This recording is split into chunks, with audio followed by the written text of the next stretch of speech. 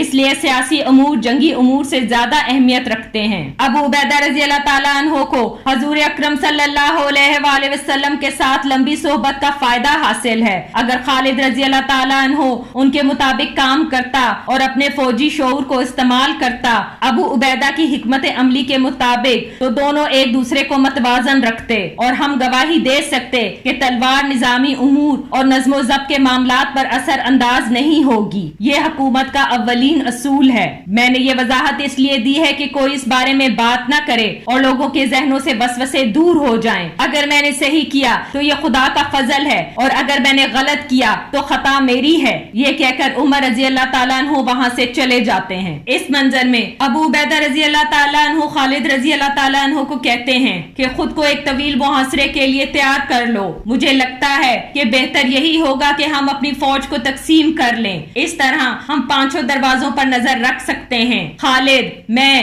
عمر، یزید اور شرابیل، ہر آدمی ایک ایک دروازے پر ہوگا۔ اتنے میں ایک شخص آتا ہے اور پوچھتا ہے کہ سپہ سالار کون ہے؟ ابو عبیدہ رضی اللہ تعالیٰ عنہ فرماتے ہیں بولو، خدا تمہیں ہدایت دے۔ وہ شخص پھر کہتا ہے کہ ہم شام کے عرب سے تعلق رکھتے ہیں، بنی غسان کے قبیلے الجفنا سے۔ ابو عبیدہ فرماتے ہیں اچھے لوگ، امیر اور اچھے بادشاہ۔ اسلام سے پہلے ہمارے لوگوں کی اچھی مہمان نوازی ہوتی تھی جب وہ تجارتی کاروان کے ساتھ آتے تھے۔ وہ شخص کہتا ہے اسی لیے ہم آپ کے پاس آئے ہیں۔ بے شک ہم اسی مذہب کو مانتے ہیں جو رومی مانتے ہیں۔ ہم اور آپ اپنے آباء و اجداد اور زبان سے ملتے ہیں۔ ہم ان سے ان کی آمرانہ حکومت کی وجہ سے نفرت کرتے ہیں۔ وہ ہمیں تکبر کی نگاہ سے دیکھتے ہیں جبکہ ہم حسب و نسب رکھنے والے لوگ اور زمین کے مالک ہیں۔ ہم نے آپ لوگوں کے مساوی حکمت عملی پر غور کیا ہے شام کے علاقوں میں، اسی لیے ہم آپ لوگوں کے ساتھ شامل ہونا چاہتے ہیں۔ ہم ایک بہت بڑی فوج رکھتے ہیں اور ہمارے پاس محاصرہ کرنے کے لیے جن آلہ جات کی ضرورت ہے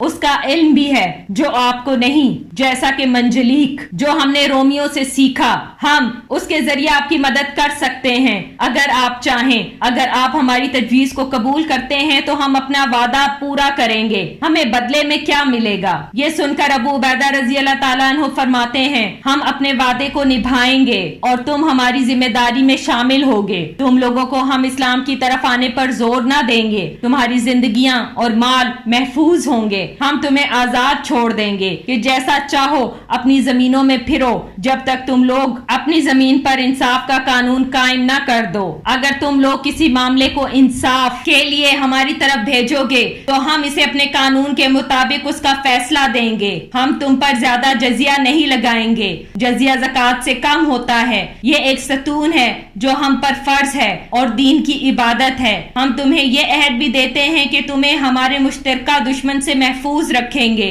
اگر ہم نہیں کر پائے تو ہم تم سے کچھ نہ لیں گے۔ وہ شخص سن کر کہتا ہے کہ ہمیں یہ ساری شرائط منظور ہیں۔ دوسری طرف رومی بادشاہ کہتا ہے کہ اگر کھانے کی بات ہو تو ہمارے پاس اتنا کھانا ہے کہ اگلے 6 ماہ گزر جائیں، بعد میں سردیاں آنے والی ہیں، یہ لوگ گرم علاقوں سے آئے ہیں، یہ سردیاں برداشت نہ کر پائیں گے کیونکہ وہ صحرا سے ہیں اور ان کے پاس محاصرے کے آلات بھی نہیں ہیں۔ اس کا مطلب ہے کہ ہم اپنے شہروں میں محفوظ ہیں۔ اس منظر میں ایک عورت بازار میں جا رہی ہوتی ہے کہ وہ دیکھتی ہے کہ دکاندار پانی ملا ہوا دودھ ایک عورت کو بیچ رہا ہوتا ہے۔ وہ عورت خریدار عورت کے پاس جاتی ہے اور کہتی ہے کہ یہ دودھ اسے واپس کر دو، اور پھر دکاندار کو کہتی ہے کہ اس دودھ میں پانی ملا ہوا ہے، تم نہیں جانتے اس طرح کی حرکت حرام ہے اور خدا اس کی سزا دے گا، اسے اس کی رقم واپس کر دو۔ اگر تم چاہو تو یہ دودھ اپنے گھر لے جاؤ اور اپنے خاندان والوں کو دے دو، اگر تم ایسا نہیں کرو گے تو میں اسے یہی بہا دوں گی اور حکم دوں گی کہ تمہارے لیے کہ تمہیں بازار میں لوگوں کے سامنے کوڑے مارے جائیں، اور اگر تم نے یہ دوبارہ کیا تو میں تمہیں بازار سے باہر نکلوا دوں گی اور سزا بھی دوں گی۔ دکاندار کہتا ہے تم میرے کام میں مداخلت کیوں کر رہی ہو؟ تم مجھے حکم دینے والی کون ہوتی ہو؟ اتنے میں عمر رضی اللہ تعالیٰ عنہ بھی وہاں آ جاتے ہیں اور کہتے ہیں سبحان اللہ،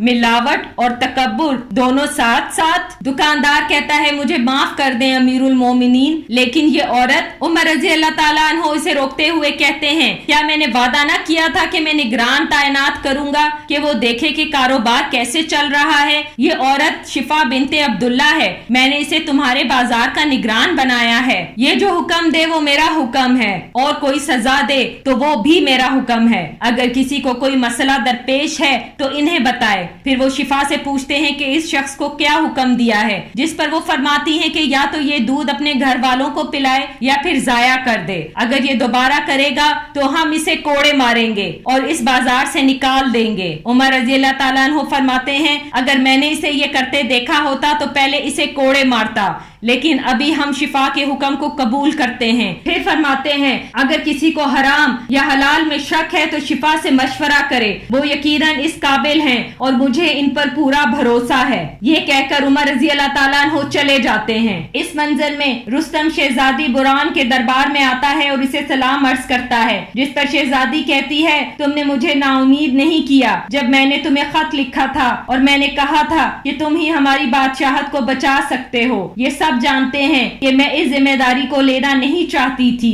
جب تک کہ ملکہ ازار میں دخت اور اس کے سپاہ سالار سیاوش اس ریاست کو ختم کرنا چاہتے تھے اور انہوں نے ہر قسم کا خطرہ پیدا کیا۔ پھر ان اعلیٰ شخصیات جو دربار میں موجود ہیں انہوں نے اکٹھا ہو کر یہ مملکت میرے حوالے کی، کیونکہ یہ جانتے ہیں کہ مجھے ملکہ بننے کی خواہش نہیں، لیکن میں فارس کو بچانا چاہتی ہوں، اس لیے ضروری ہے کہ ملکہ اور اس کے سپاہ سالار سے جان چھڑوائی جا سکے اور فارس کی سلطنت کے حصول کی اس طویل جنگ کو ختم کرنا بھی ضروری تھا۔ رستم کہتا ہے یہ کام تو پورا ہو چکا، ہم نے ملکہ اور سپاہ سالار سے جان چھڑوا لی، میرے والد اس کے پہلے شکار تھے، اس سے زیادہ خوشی کی کوئی بات نہیں کہ میں نے اسے قتل کیا۔ ان عظیم لوگوں نے بہت اچھا کیا آپ کے ساتھ شامل ہو کر، میں ان کی طرح آپ کی خدمت کروں گا، آپ مجھے حکم دیں۔ اتنے میں فیروزان کہتا ہے یہ اس جگہ تک نہ پہنچ پاتے اگر ہم ان کا ساتھ نہ دیتے، ہمارے عظیم بادشاہ چلے گئے اور ان کا تخت کامیاب ہونے والوں کی ملکیت ہے، ہر امیر دوسرے کو شکست دینے کی کوشش کرتا رہا۔ شہزادی کہتی ہے تھوڑا سا ہی صحیح ان کو محسوس تو ہوا کہ انہوں نے خود ہی اپنا تخت عرب کے حوالے کر دیا،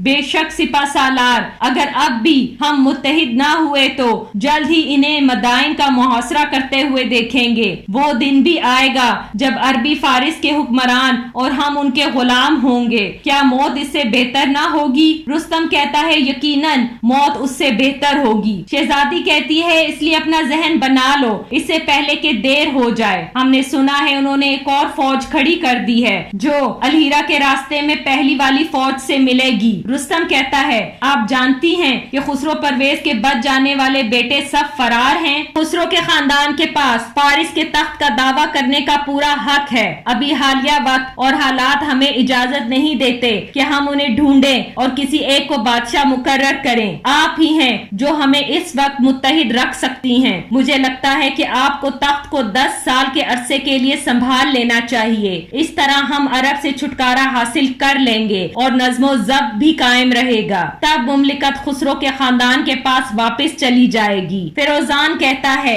ہاں یہی صحیح طریقہ ہے، جس پر شہزادی کہتی ہے اگر یہی راستہ ہے تو پھر سپاہ سالار رستم میرا وزیر اور سپاہ سالار دونوں رہے گا، میں اسے تعینات کرتی ہوں کہ وہ جنگ اور ریاست کے تمام معاملات کو حل کرے اور فیروزان اس کا نائب ہوگا کہ جب رستم فوج کی سربراہی کرے گا تو وہ ملک کے معاملات دیکھے گا۔ یہ سننے کے بعد رستم کہتا ہے کہ میں عہد کرتا ہوں کہ میں آپ کے تخت کا اپنی پوری طاقت سے دفاع کروں گا۔ یہ سن کر شہزادی تخت پر بیٹھ کر کہتی ہے کہ فارس کی قسمت تم وزیروں اور سپاہ سالاروں کے ہاتھ میں ہے۔ اس منظر میں